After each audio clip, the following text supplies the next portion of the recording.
Zendaya slays New York Fashion Week and gets tons of support from celebs.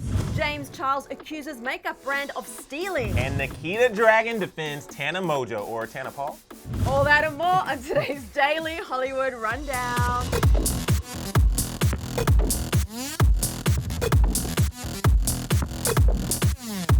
Hello everyone, happy Monday. Welcome to another episode of the Daily Hollywood Rundown. I'm Emile Ennis Jr. And I'm Susan Morad. Hope you had an awesome weekend, guys. I mean, did you have a good weekend? I did. How are we? We're matching. I We did not know. plan this at all. We do this all the time. All the time. We're I like did have a good weekend though. telepathetically linked.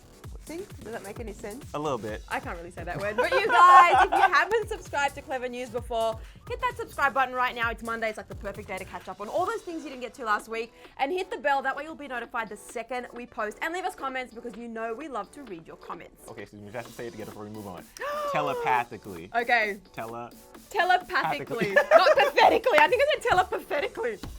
But I thought you actually got really excited because I thought you were about to say, do you know what time it is? I know what time it is. It's time for the Monday DHR. Ooh, ooh, the Monday DHR. Ooh, ooh, the Monday DHR. Ooh, ooh. All right. Okay, that was a good one. That was a good one. You can tell I got sleep over the weekend. All right, so we're gonna get right into it because the Kardashians came back last night and it was a juicy episode. Last night, episode 1 of new Keeping Up with the Kardashians aired, and it gave us an insight into what went down around baby True's birthday. Now, you might remember Tristan was invited by Khloe, because she was being a good person, but it wasn't too long after the cheating scandal went down. Khloe shares that Tristan was trying to do what he can to get her back, saying, Tristan thinks people are disposable. If he sends me enough flowers or enough text messages, I'm going to come around.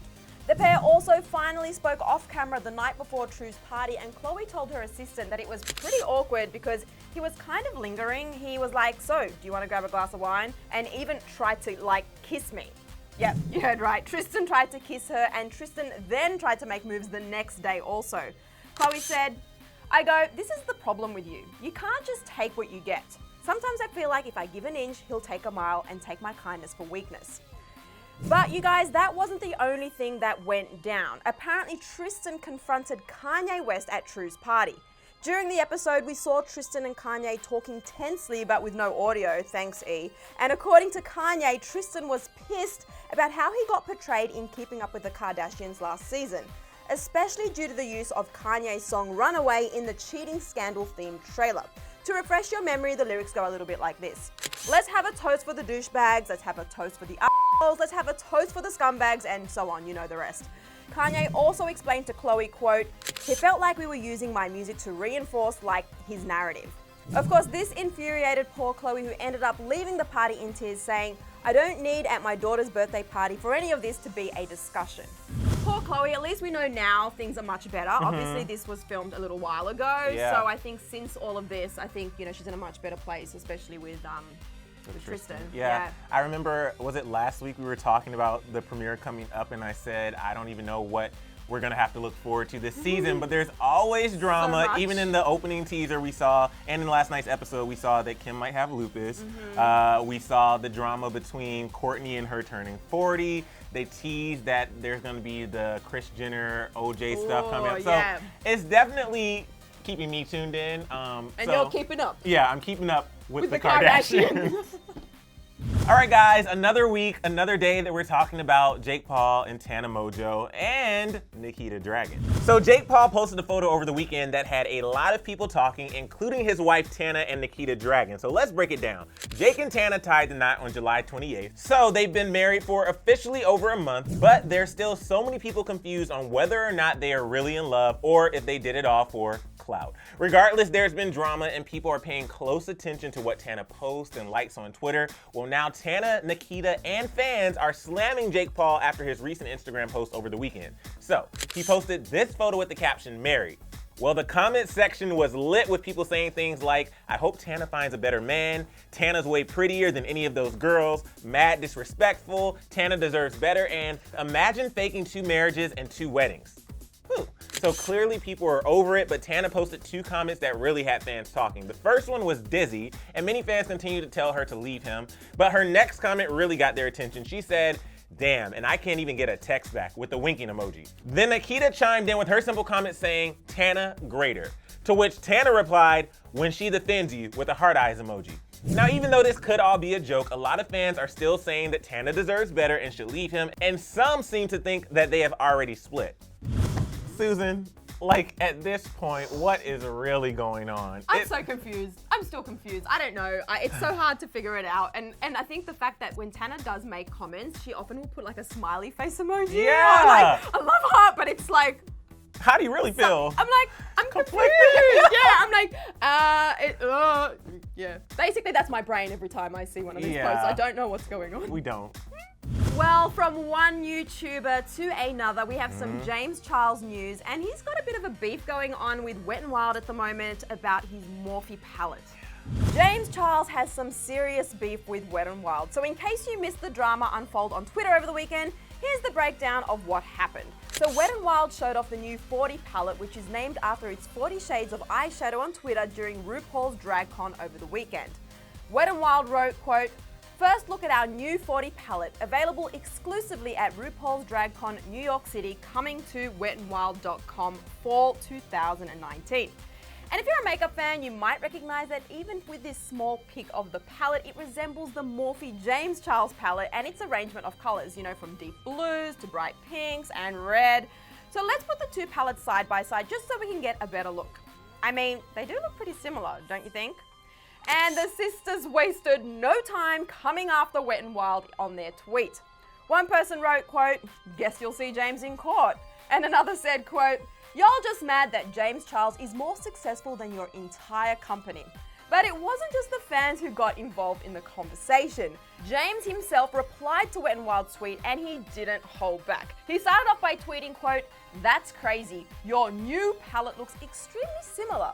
And in response to a fan calling out Wet n Wild, they responded with, quote, "The James Charles and Morphe palette was purchased by Morphe from Jiang Husheng Cosmetics." I'm sorry if I didn't pronounce that correctly. And that's when James went off. He started replying in the thread on Wet n Wild's tweet with things like, quote, "You're tweeting information out of context to start drama. This is beyond unprofessional. Jiang Husheng is the manufacturer that produces my palette, which I designed and formulated myself. Every company has a manufacturer that they buy their stock from, including you." And in response to the alleged copying, Wet n Wild replied, quote, "We certainly didn't copy the price," with a smiley face. Okay, Wet n Wild, we see you throwing shade there. And while they are being savage, they aren't lying about it being cheaper. The James Charles Morphe palette is $39, and Wet n Wild plans on releasing theirs for around $10 less. Poor James, more drama. Always drama. Why can't... I'm over the drama. Why can't we all just get along? I know. Let's go back to eating rainbow cake where we all used to get along in middle school. Yeah, but I will say, you know, obviously if you feel that a brand has copied you, you're going to speak out about it, and it is unfair when you put your hard work into things. So I'm not mad at him for like speaking out. It's just, I just sick of the drama. Yeah. All right, guys, so we talk about Zendaya and Euphoria at least once a week, and we're starting the week talking about it because our girl Zendaya dropped her latest collection with Tommy Hilfiger later. I can't talk today. Yesterday. So good. It's so good. Let's just talk about it. So Zendaya is still living her best life, and she had an incredible show this weekend for her new collection with Tommy Hilfiger. The show was held in Harlem at the iconic Apollo Theater, and before the show, she talked about why she loves fashion. So according to Page 6, she said during the Daily Front Row's Fashion Media Awards that for her, fashion is, quote, emotional. It's allowed me to just really say, I don't give an F. Fashion has allowed me to really find out who I am and be more courageous and more fearless. And if you look at her new collection, you will be blown away. The 70s inspired collection had our jaws dropped because we wanted everything. So Zendaya spoke to USA Today backstage and said, I was still heavily inspired by the 70s. I've always been inspired by the effortless glamour of all of it. And I think with the last collection that displayed that. I just wanted to hone in a little more and refine it a little bit more and bring in a lot of tailoring and structured pieces because it's fall. I can have a little bit more fun with coats and layers and heavier materials. The show was also model inclusive with no discrimination when it came to color and size. And Zendaya opened up about this saying, I think it was important that I think every woman in my family felt like they could wear my clothes, and that's who I made it for. Size inclusivity was a huge point for me, and also for it to be reflected on the runway as well. So we have incredible, beautiful models that everyone is going to see. And lots of celebs were there to support her, including her Euphoria co-stars Nika King, who plays her mom, and Barbie Ferreira, who plays Kat. Gigi and Bella Hadid were also there and sat front row. Tyler Cameron was there too, but he arrived separately. Meghan Trainor was there. The list goes on, but she slayed, and we are not surprised. All the looks were incredible. Everybody was talking about Ashley Graham because she walked the runway pregnant and she looked gorgeous. But I'm obsessed. Like, I have to say, I'm not afraid to try some different things. And, you know, sometimes I will go into the women's department just to see a jacket might be cute. Shoot, even a dress. I'm not, no discrimination. Yeah, no discrimination. I love this. I watched the live stream last night. It's so good. I honestly want, like, it's making me so excited about fall, which I never in my life thought I'd be more excited about coats and boots. But I like jackets. After seeing the show, every outfit, and I love that 70s inspired like fashion, so I cannot wait. Maybe we should, when it hits stores, we should go and try some stuff on and show you guys. Yeah. Some stuff for free. Yeah. Well, yeah, that's true. All right, you know what time it is. It's not time for the final rundown. Oh, it is time for the final rundown. I was like, it is. I was about to say, it's not time for the Monday DHR. Oh, it's time for the final rundown. Rundown. We really messed that one up, so we're just going to go ahead and start it. 1 minute 30. Starting now. Okay, so you guys remember that photo of Olivia Jade flipping the bird to the media? Well, apparently there's more to it. That's right, apparently she ignored the pleas of her lawyers to not post that picture. A source told Us Weekly her lawyers begged her to not post anything because prosecutors are going to question her about it and show everything to the jury. Olivia posted the pic of her sticking up her fingers to the media outlets and sources. Oh, God. I mean, we all knew that wasn't a good idea, No. so not surprised. But speaking of that college admission scandal, we talked about weeks ago that Lifetime was going to do a film ripped from the headlines. The trailer is out, y'all, and it looks good. Real time. You knew the consequences. Fake SATs, fake sports for months and months without you happening to notice. Am I gonna be arrested too? It looks so good. So good. Something else that looks so good, Hustlers premiered at the Toronto International Film Festival over the weekend. And all the women of the film were there slaying the carpet, including Jennifer Lopez, Constance Wu, Keke Palmer, and Lily Reinhart. They all looked so amazing. I'm really excited for this film, and I can't wait. And then for the final topic in our final rundown, this is something that may shock you guys. Sean and Camila were spotted getting romantic in Toronto. Oh my gosh. So at this point, nobody's surprised by this. They do their PDA everywhere, so it's On just stage too. yeah, in this case. it's like I mean, it wasn't like they didn't make out on Yeah. set. It was just a very like touching moment, you know. But they've been doing that at the MTV VMAs. Yeah. They've been doing that, but it was a surprise. they're in Toronto. dating, so I mean, we know. We know. You love each other.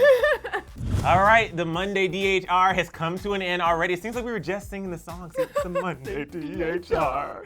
The Monday DHR. But guys, Can I just say Yes. one moment? I am so excited how happy you are to sing the Monday DHR today. we'll see how I am next Monday. Just wait. Okay, Just wait. but I just want to hold on to this moment forever. It's growing on me. It's definitely growing on me. But guys, let me know what you think about the whole Tana Jake situation and what Nikita had to say, even what Tana had to say, what fans are saying. Chime in the comment section below. Yes, and also, did you watch last night's episode of Keeping Up with the Kardashians? Even if you didn't and you saw today's story, obviously, because you've gone to this part of the video, let me know your thoughts in the comment section below. I want to know everything on that episode. And on that note, guys, you know, if you've been here before, we'll see you tomorrow. Hold on, guys, though, but before you go anywhere, have you watched The Celebrity Lowdown? It's our new show, and you can catch up right over here. Right there, guys. And after you're done with that, or before you do it, go ahead and click that subscribe button because then you won't miss a single thing. So just click it. Click it. Have you done it yet?